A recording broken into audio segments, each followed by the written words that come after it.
السلام عليكم أصحابتي إذا ميل كستoo joogtiin kusoo dhawaada janalka Umu Axlaam janal maanta walaashin maxay idin wadaa go'yaal aad u qurux badan iyo duruuc maasha Allah tabarakallah asxaabteyda kuwii hore ila joogay kuwa cusub dhamaantiin soo dhawaada gacmo furan kusoo dhawaada maasha Allah tabarakallah dharkaan dadkii u baahan oo xiiseenayo asxaabteyda lambarka qaybta hoose ayaan kusoo qori doonaa haleegala soo xiriiro insha Allah biidnillah haduu ilaahay yiraahdo asxaabteeda meel kasto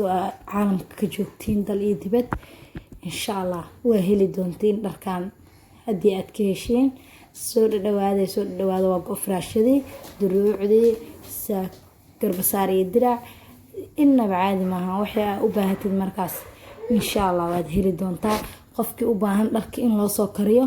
oo dharkii cadcad keensanayso ayagana waa loo karinayaa asxaabteedii dhamaantiin soo dhawaada saa jeceshihiin haddaad dharkiin lagu kari rabto waa lagu karinayaa haddii aa inaa iibsatid rabtid mar waliba lambarkeyga ayaan kusoo dhigi doonaa qaybta hoose haleegala soo xiriiro insha Allah kan waa shabiska ujeediin kan waa saxan lihi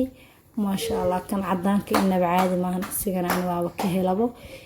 gooyaasho kalar waliba waa kuwana ayagoo waran hadii laastig la geliyo marka la karinayo ku dhawaayo asxaabteeda dhamaantiin daawasho waxaan waa kaas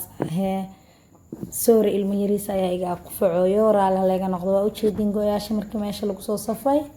in waliba dooqiisa